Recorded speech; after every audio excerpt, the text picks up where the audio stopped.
Hey everyone, it's Pam Squires here with Insights by Pam on Etsy and Instagram.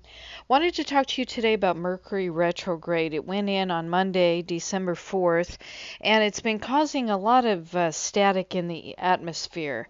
Mercury retrograde means hold back. Don't sign any contracts. Don't get involved in anything too deeply that's going to require your full attention.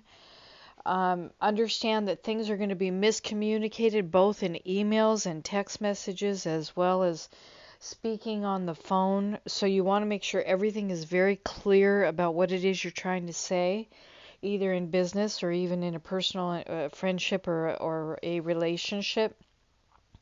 Things can be misconstrued, and you want to make sure that you're very clear. Even double and triple check if you're corresponding through email or text messages. Pick up the phone and call and just double check, make sure everybody's on the same page. It's very easy to have disconnected communication, and it's very easy for people to assume something was said when it was not said. So you just want to really be very careful about staying balanced with any information that you're trying to convey.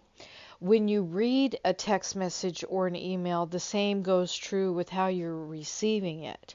Mercury retrograde in Sagittarius has a tendency to jump to conclusion, and so it gets a little irritated and fiery and maybe even stubborn and argumentative during that time.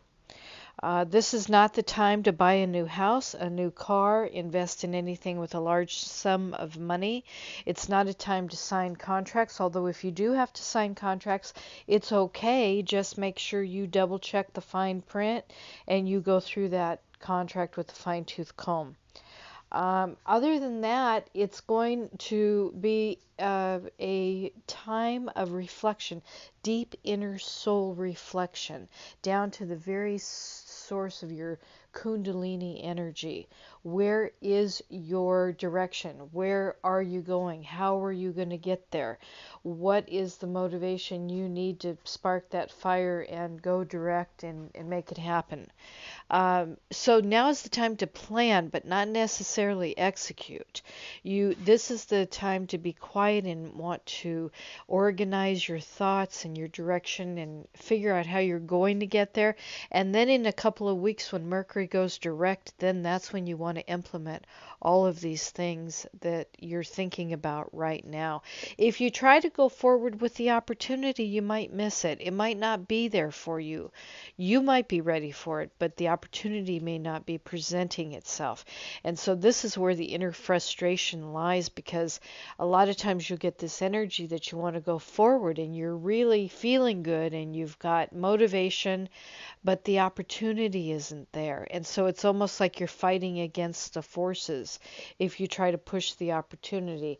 Just let it sit still for a couple of days. Each day you'll feel a little bit more about which direction you can go into.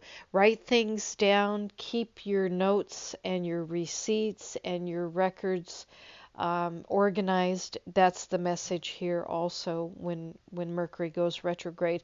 It's a cleaning up of paperwork and conscious activities in your office, on your computer. Now's a good time to learn. If you wanted to learn a new project or you wanted to learn a new program on the computer, maybe this is the time to reorganize your office space or your studio, go through some boxes you've been wanting to go through. So it's all about cleaning out, inner contemplation, balance, and going forward when the opportunity arises. Other than that, you can find out more about what Mercury retrograde means